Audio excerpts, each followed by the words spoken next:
Krsna, Krsna, Krsna, Krsna, Krsna, Krsna, hey.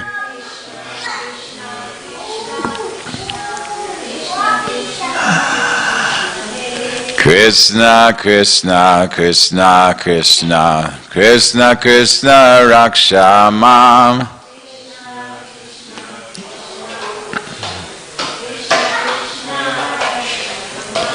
Krsna, Krsna, Krsna, Krsna, Krsna, Krsna, Pahi Mam.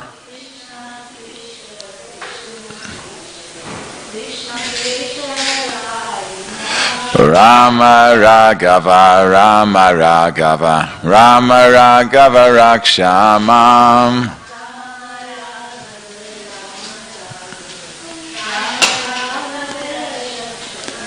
Krishna Keshava, Krishna Keshava, Krishna Keshava, Pahi Mam.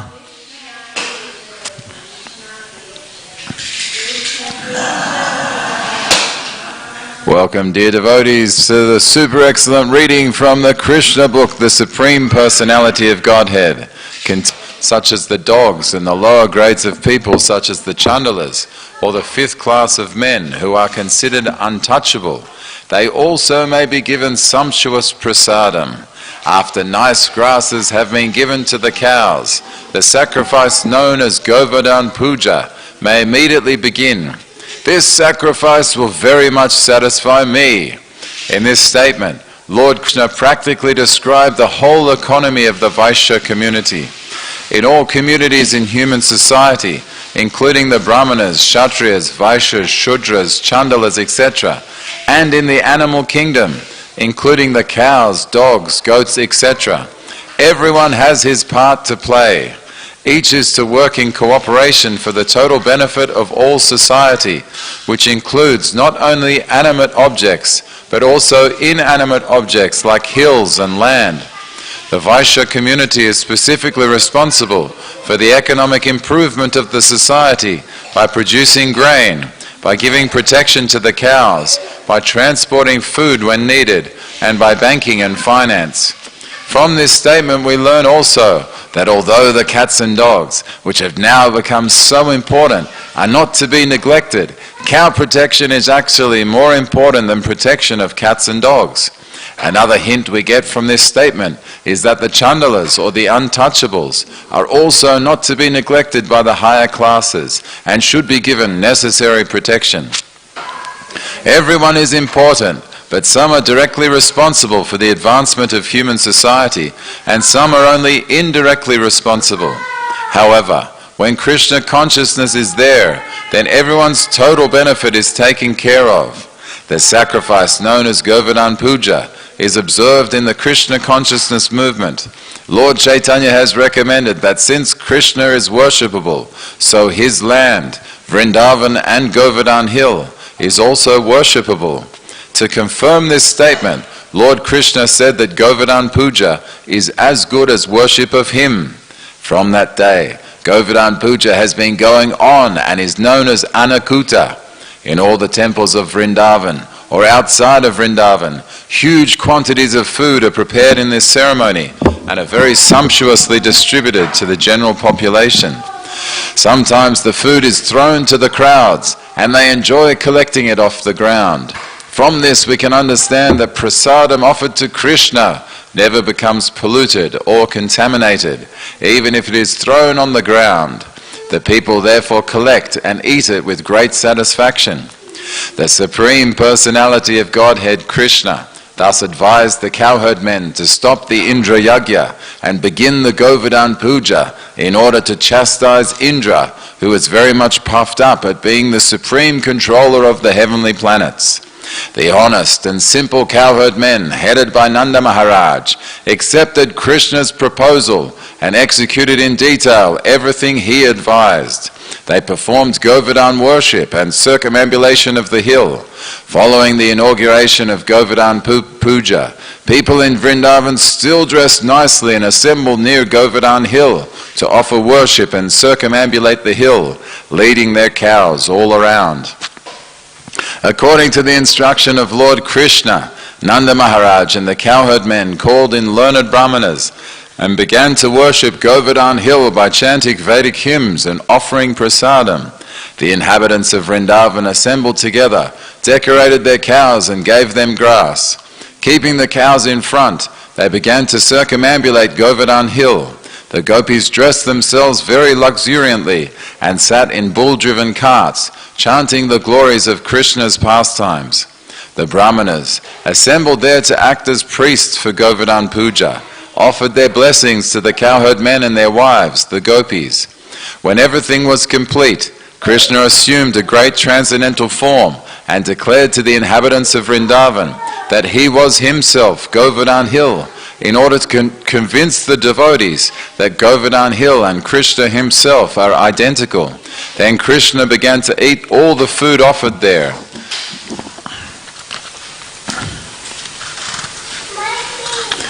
The identity of Krishna and Govardhan Hill is still honored, and great devotees take rocks from Govardhan Hill and worship them exactly as they worship the deity of Krishna in the temples. The followers of the Krishna consciousness movement may therefore collect small rocks or pebbles from Govardhan Hill and worship them at home, because this worship is as good as deity worship. The form of Krishna who began to eat the offerings was separately constituted, and Krishna himself, along with the other inhabitants of Vrindavan, offered obeisances to the deity as well as Govardhan Hill. In offering obeisances to the huge form of Krishna and Govardhan Hill, Krishna declared, "Just see how Govardhan Hill has assumed this huge form and is favoring us by accepting all the offerings." Krishna also declared at that meeting, "One who neglects the worship of Govardhan Puja, as I am personally conducting it, will not be happy. There are many snakes on Govardhan Hill, and persons neglecting the prescribed duty in order to assure the good fortune of the cows and themselves. All people of Vrindavan near Govardhan must worship the hill as prescribed by me." Thus, performing the Govardhan Puja sacrifice, all the inhabitants of Vrindavan followed the instructions of Krishna, the son of Vasudeva, and afterwards they returned to their respective homes. Thus ends the Bhaktivedanta purport of the 24th chapter of Krishna, worshipping Govardhan Hill. Chapter 25, devastating rainfall in Vrindavan. When Indra understood that the sacrifice which was to be offered by the cowherd men in Vrindavan had been stopped by Krishna, he became angry, and he vented his anger upon the residents of Vrindavan, who were headed by Nanda Maharaj, although Indra knew perfectly well that Krishna was personally protecting them. As the director of different kinds of clouds, Indra called for the Samvartaka. This cloud is invited when there is a need to devastate the whole cosmic manifestation. The Samvartaka was ordered by Indra to go over Vrindavan and inundate the whole area with an extensive flood. Demonically, Indra thought himself to be the all-powerful Supreme Personality. When demons become very powerful, they defy the Supreme Controller, the Personality of Godhead. Indra, though not a demon, was puffed up by his material position, and he wanted to challenge the Supreme Controller. He thought himself, at least for the time being, as powerful as Krishna. Indra said, "Just see the impudence of the inhabitants of Vrindavan. They are simply inhabitants of the forest, but being infatuated with their friend Krishna, who is nothing but an ordinary human being, they have dared to defy the demigods." Krishna has declared in the Bhagavad Gita that the worshippers of the demigods are not very intelligent. He has also declared that one has to give up all kinds of demigod worship and simply concentrate on Krishna consciousness. Krishna is invoking the anger of Indra and later on chastising him is a clear indication to his devotees that those who are engaged in Krishna consciousness have no need to worship any demigod, even if it is found that the demigod has become angry. Krishna gives his devotees all protection, and they should completely depend on his mercy. Indra cursed the action of the inhabitants of Vrindavan and said, By defying the authority of the demigods, the inhabitants of Vrindavan will suffer in material existence. Having neglected the sacrifice to the demigods, they cannot cross over the impediments of the ocean of material existence. Indra further declared, "These cowherd men in Vrindavan have neglected my authority on the advice of this talkative boy who is known as Krishna. He is nothing but a child, and by believing this child they have enraged me." Thus he ordered the Samvataka cloud to go and destroy the prosperity of Vrindavan. "The men of Vrindavan," said Indra, "have become too puffed up over their material opulence and are overconfident due to the presence of their tiny friend Krishna.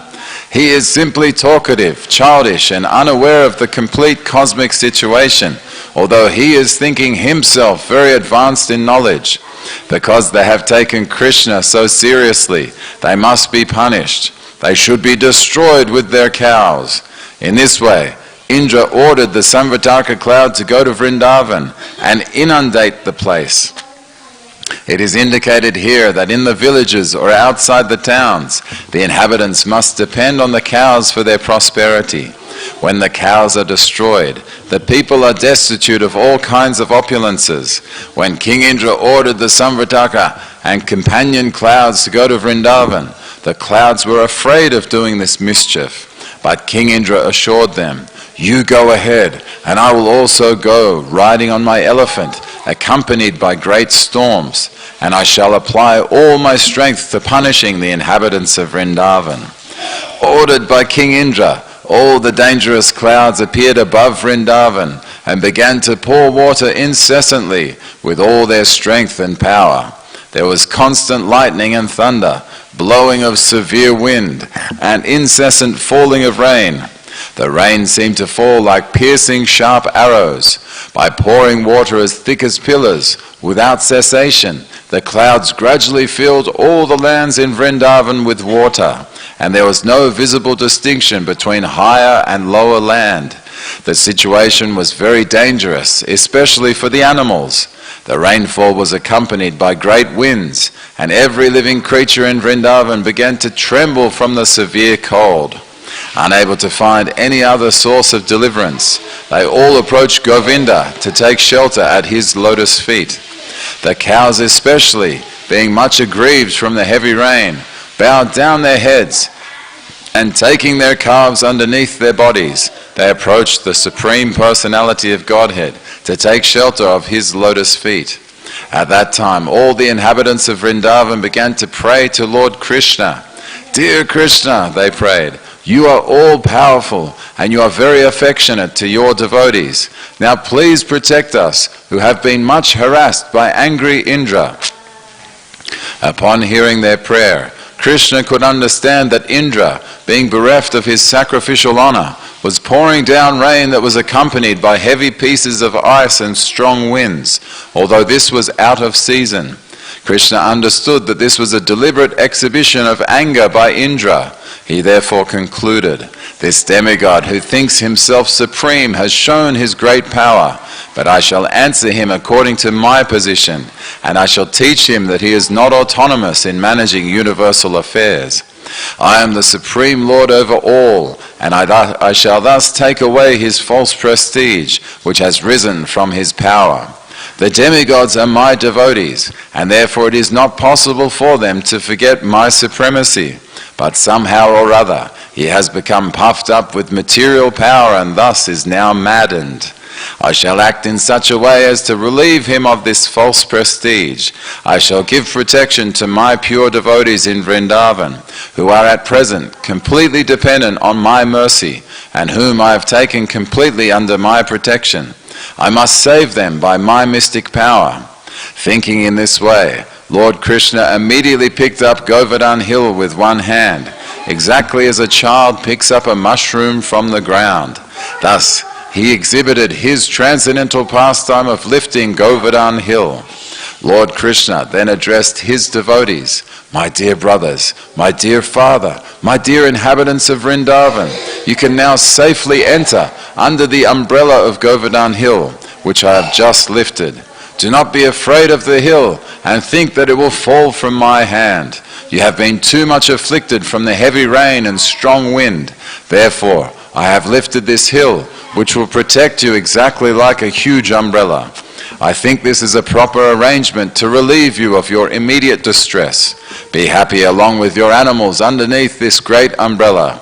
Being assured by Lord Krishna, all the inhabitants of Vrindavan entered beneath the great hill, along with their property and animals, and they all appeared to be safe. The inhabitants and their animals remained there for 1 week without being disturbed by hunger, thirst, or any other discomforts. They were simply astonished to see how Krishna was holding up the mountain with the little finger of his left hand.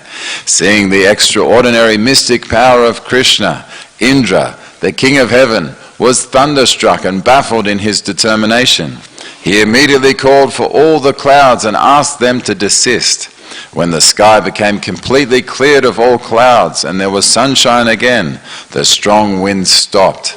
At that time, Krishna, the Supreme Personality of Godhead, known now as the lifter of Govardhan Hill, said, "My dear cowherd men, now you can leave and take your wives, children, cows and valuables, because everything is ended. The inundation has gone down, along with the swelling waters of the river." All the men loaded their valuables on carts and slowly left with their cows and other paraphernalia. After they had cleared out everything, Lord Krishna very slowly replaced Govardhan Hill in exactly the same position it had been in before. When everything was done, all the inhabitants of Vrindavan approached Krishna with feelings of love and embraced him with great ecstasy. The gopis, being naturally very affectionate to Krishna, began to offer him yogurt mixed with their tears, and they poured incessant blessings upon him. Mother Yashoda, Mother Rohini, Nanda and Balaram, who is the strongest of the strong, embraced Krishna one after another and, from spontaneous feelings of affection, blessed him over and over again. In the heavens, different demigods from different planetary systems such as Siddhaloka, Gandharvaloka and Charanaraloka also began to show their complete satisfaction. They poured showers of flowers on the surface of the earth and sounded different conch shells. There was beating of drums, and being inspired by godly feelings, residents of Gandharvaloka began to play on their tamboras to please the Lord. After this incident, the Supreme Personality of Godhead, surrounded by his dear friends and the animals, returned to his home. As usual, the gopis began to chant the glorious pastimes of Lord Krishna with great feeling, for they were chanting from the heart. Thus ends the Bhaktivedanta purport of the 25th chapter of Krishna, devastating rainfall in Vrindavan. Chapter 26, Wonderful Krishna. Without understanding the intricacies of Krishna, the Supreme Personality of Godhead, and without knowing his uncommon spiritual opulences, the innocent cowherd boys and men of Vrindavan began to discuss his wonderful activities, which surpassed the activities of all men. One of them said, "My dear friends, considering his wonderful activities, how is it possible that such an uncommon boy would come and live with us in Vrindavan? It is really not possible. Just imagine, he is now only 7 years old. How is it possible for him to lift Govardhan Hill in one hand and hold it up, just as the king of elephants holds a lotus flower? To lift a lotus flower is a most insignificant thing for an elephant, and similarly, Krishna lifted Govardhan Hill without exertion. When he was simply a small baby and could not even see properly, he killed a great demon Putana. While sucking her breast, he also sucked out her life air. Krishna killed the Putana demon exactly as eternal time kills a living creature in due course. When he was only 3 months old, he was sleeping underneath a hand-driven cart. Being hungry for his mother's breast, he began to cry and throw his legs upwards. And from the kicking of his small feet, the cart immediately broke apart and fell to pieces. When he was only 1 year old, he was carried away by the Trinavarta demon disguised as a whirlwind. And although he was taken very high in the sky, he simply hung on the neck of the demon and forced him to fall from the sky and immediately die. Once his mother, being disturbed by his stealing butter, tied him to a wooden mortar, and the child pulled it toward a pair of trees known as Yamala Arjuna and caused them to fall. Once, when he was engaged in tending the calves in the forest along with his elder brother Balaram, a demon named Bakasura appeared, and Krishna at once bifurcated the demon's beak. When the demon known as Vatsasura entered among the calves tended by Krishna with the desire to kill him, he immediately detected the demon, killed him and threw him into a tree. When Krishna, along with his brother Balaram, entered the Talavan forest, the demon known as Dhenukasura in the shape of an ass attacked them and was immediately killed by Balaram, who caught his hind legs and threw him into a palm tree. Although the Dhenukasura demon was assisted by his cohorts, also in the shape of asses, all were killed, and the Talavan forest was then opened for the use of the animals and inhabitants of Vrindavan. When Pralambasura entered amongst Krishna's cowherd boyfriends, Krishna caused him to be killed by Balaram. Thereafter, Krishna saved his friends and cows from a severe forest fire, and he chastised the Kaliya serpent in the lake of the Jamuna river, and forced him to leave the vicinity of the Jamuna. He thereby made the water of the Jamuna poisonless. Another one of the friends of Nanda Maharaj said, "My dear Nanda, we do not know why we are so attracted by your son Krishna. We want to forget him, but this is impossible. Why are we so naturally affectionate toward him? Just imagine how wonderful it is. On one hand, he is only a boy of 7 years, and on the other hand, there is a huge hill like Govardhan Hill, and he lifted it so easily. O Nanda Maharaj, we are now in great doubt. Your son Krishna must be one of the demigods. He is not at all an ordinary boy. Maybe he is the Supreme Personality of Godhead." On hearing the praises of the cowherd men in Vrindavan, King Nanda said, "My dear friends, in reply to you I can simply present the statement of Garga Muni so that your doubts may be cleared. When he came to perform the name-giving ceremony, he said that this boy descends in different periods of time in different colors, and that this time he has appeared in Vrindavan in a blackish color, known as Krishna. Previously, he had a white color, then a red color, then a yellow color. He also said that this boy was once the son of Vasudev, and everyone who knows of his previous birth calls him Vasudev. Actually, he said that my son has many varieties of names, according to his different qualities and activities. Gargacharya assured me that this boy would be all auspicious for my family, and that he would be able to give transcendental blissful pleasure to all the cowherd men and cows in Vrindavan. Even though we would be put into various kinds of difficulties, by the grace of this boy we would be very easily freed from them.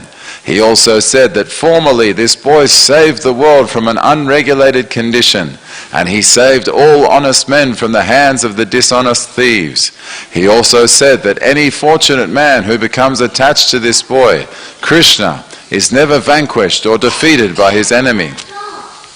On the whole, he is exactly like Lord Vishnu, who always takes the sides of the demigods, who are consequently never defeated by the demons. Gargacharya thus concluded that my child would grow to be exactly like Vishnu in transcendental beauty, qualification, activities, influence and opulence, and so we should not be very astonished by his wonderful activities. After telling me this, Gargacharya returned home, and since then we have been continually seeing the wonderful activities of this child. According to the version of Gargacharya, I consider that he must be Narayana himself, or maybe a plenary portion of Narayana. When all the cowherd men had very attentively heard the statements of Gargacharya through Nanda Maharaj, they better appreciated the wonderful activities of Krishna and became very jubilant and satisfied.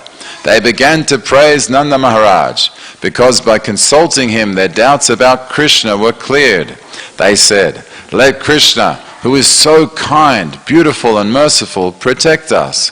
When angry Indra sent torrents of rain, accompanied by showers of ice blocks and high wind, Krishna immediately took compassion upon us and saved us and our families, cows and valuable possessions by picking up Govardhan hill, just as a child picks up a mushroom. He saved us so wonderfully.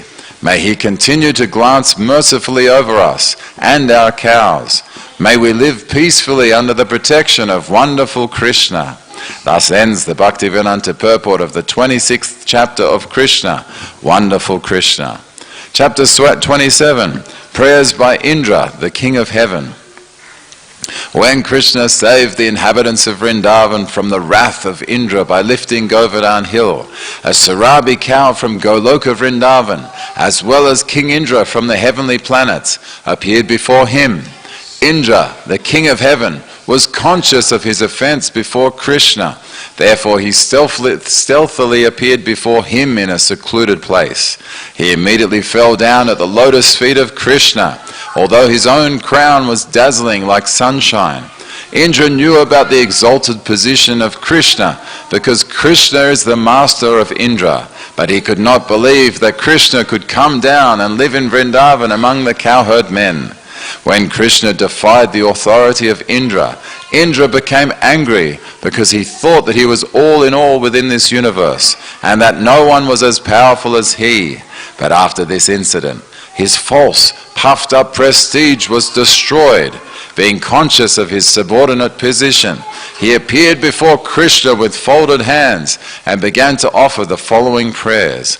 "My dear Lord," Indra said, "being puffed up by my false prestige, I thought that you had offended me by not allowing the cowherd men to perform the Indra Yagya, and I thought that you wanted to enjoy the offerings that were arranged for the sacrifice.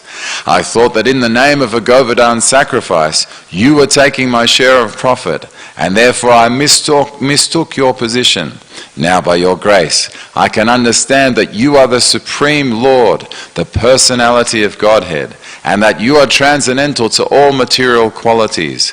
Your transcendental position is Vishuddha Sattva, which is above the platform of the material mode of goodness, and your transcendental abode is beyond the disturbance of the material qualities.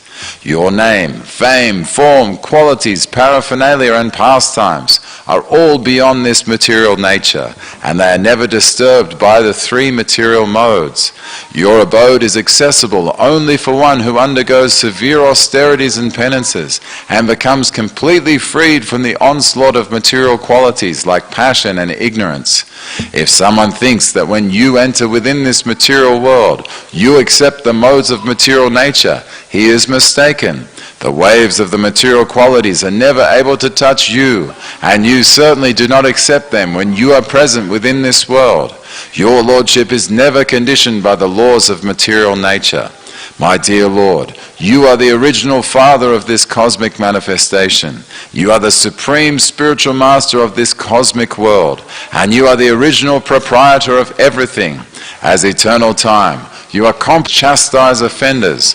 Within this material world, there are many fools like me who consider themselves to be the Supreme Lord, or the all-in-all within the universe. You are so merciful that without accepting their offenses, you devise means so that their false prestige is subdued, and they can know that you, and no one else, are the Supreme Personality of Godhead. My dear Lord, you are the Supreme Father, the Supreme Spiritual Master, and the Supreme King. Therefore, you have the right to chastise all living entities whenever there is any discrepancy in their behavior. The Father, the Spiritual Master, and the Supreme Executive Officer of the state are always well-wishers of their sons, their students, and their citizens, respectively. As such, the well-wishers have the right to chastise their dependents by your own desire, you appear auspiciously on the earth in your eternal varieties of forms. You come to glorify the earthly planet and specifically to chastise persons who are falsely claiming to be God. In the material world, there is regular competition between different types of living entities to become supreme leaders of society, and after being frustrated in achieving the supreme positions of leadership, foolish persons claim to be God, the Supreme Personality. There are many such foolish personalities in this world, like me, but in due course of time, when they come to their senses, they surrender unto you and again engage themselves properly by rendering service unto you. And that is the purpose of your chastising persons envious of you. My dear Lord, I committed a great offense unto your lotus feet, being falsely proud of my material opulences, not knowing your unlimited power. Therefore, my Lord, kindly excuse me, because I am fool number one. Kindly give me your blessings, so that I may not act so foolishly again. If you think, my Lord, that the offense is very great and cannot be excused, then I appeal to you that I am your eternal servant. You appear in this world to give protection to your eternal servants and to destroy the demons who maintain great military strength just to burden the very existence of the earth. As I am your eternal servant, kindly excuse me. My dear Lord, you are the Supreme Personality of Godhead. I offer my respectful obeisances unto you, because you are the Supreme Person and the Supreme Soul. You are the Son of Vasudeva, and you are the Supreme Lord Krsna, the Master of all pure devotees. Please accept my prostrated obeisances. You are the personification of supreme knowledge. You can appear anywhere, according to your desire, in any one of your eternal forms. You are the root of all creation and the supreme soul of all living entities. Due to my gross ignorance, I created a great disturbance in Vrindavan by sending torrents of rain and a heavy hailstorm. I acted out of severe anger caused by your stopping the sacrifice, which was to be held to satisfy me. But, my dear Lord, you are so kind to me that you have bestowed your mercy upon me by destroying all my false pride. I therefore take shelter of your lotus feet. My dear Lord, you are not only the supreme controller, but also the spiritual master of all living entities. Thus praised by Indra, Lord Krishna, the Supreme Personality of Godhead, smiled beautifully and then replied in a grave voice like a rumbling cloud, My dear Indra, I stopped your sacrifice just to show you my causeless mercy and to remind you that I am your eternal master. I am the master, not only of you, but of all the other demigods as well. You should always remember that all your material opulences are due to my mercy. No living entity can independently become opulent. One must be favored by my mercy. Everyone should always remember that I am the Supreme Lord. I can show anyone my favor, and I can chastise anyone, because no one is superior to me. If I find someone overpowered by false pride, in order to show him my causeless mercy, I withdraw all his opulences. It is noteworthy that Krishna sometimes removes all of a rich man's opulences in order to facilitate his becoming a soul surrendered to him. This is a special favor of the Lord's. Sometimes it is seen that a person is very opulent materially, but due to his devotional service to the Lord, he may be reduced to poverty. One should not think, however, that because he worshipped the Supreme Lord, he became poverty-stricken. The real purport is that when a person is a pure devotee, but at the same time, by miscalculation, wants to lord it over material nature, the Lord shows his special mercy by taking away all material opulences until at last he surrenders unto the Supreme Lord. After instructing Indra, Lord Krishna asked him to return to his kingdom in the heavenly planets and to remember always that he is never the supreme, but is always subordinate to the Supreme Personality of Godhead. He also advised him to remain as king of heaven, but to be careful of false pride. After this, the transcendental Surabhi cow who had come with Indra to see Krishna offered her respectful obeisances unto him and worshipped him. The Surabhi offered her prayers as follows: My dear Lord Krishna, you are the most powerful of all mystic yogis, because you are the soul of the complete universe, and only from you has all this cosmic manifestation taken place. Therefore, although Indra tried his best to kill my descendant cows in Vrindavan, they remained under your shelter, and you have protected them all so well. We do not know anyone else as the Supreme, nor do we go to any other god or demigods for protection. Therefore, you are our Indra. You are the Supreme Father of the whole cosmic manifestation, and you are the protector and elevator of all the cows, brahmanas, demigods, and others who are pure devotees of your lordship. O Super Soul of the universe, let us bathe you with our milk, for you are our Indra. O Lord, you appear just to diminish the burden of impure activities on the earth. Then the Surabhi cow bathed Krishna with her milk, and Indra bathed him with the water of the celestial Ganges through the trunk of his carrier elephant. After this, the Surabhi cows and all the demigods and their mothers joined the heavenly king Indra in worshipping Lord Krishna by bathing him with Ganges water and the milk of the Surabhis. Thus Govinda, Lord Krishna, was pleased with all of them. The residents of all higher planetary systems, such as Gandharva-loka, Vidyadhara-loka, Siddha-loka, and Charanala-loka, all combined and glorified the Lord by chanting his holy name as their wives and damsels danced with great joy. They very much satisfied the Lord by incessantly pouring flowers from the sky. When everything was very nicely and joyfully settled, the cows overflooded the surface of the earth with their milk. The water of the rivers began to flow with various tasty liquids and give nourishment to the trees, producing fruits and flowers of different colors and tastes. The trees began to pour drops of honey. The hills and mountains began to produce potent medicinal plants and valuable stones.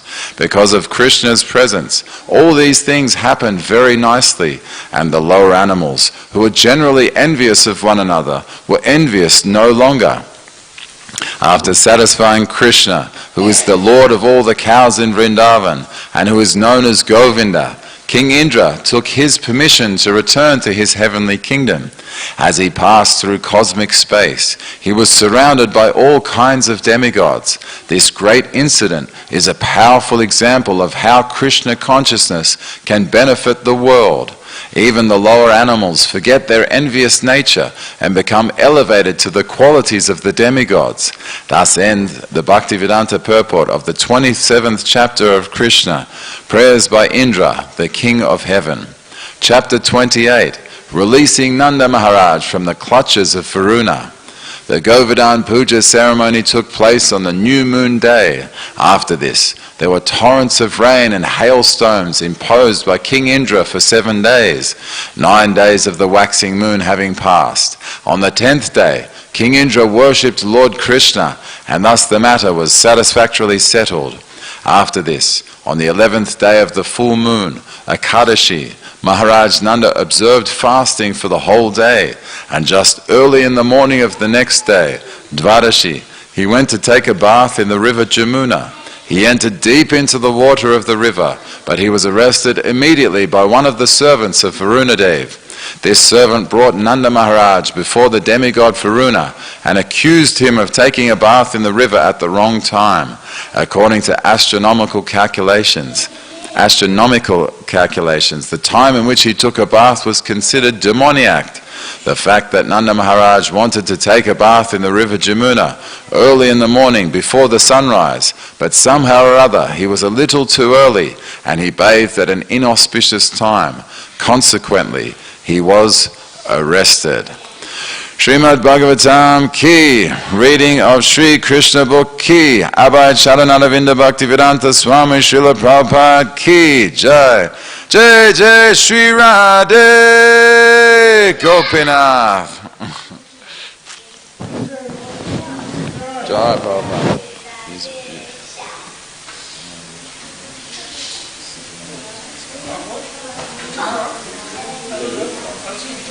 All right.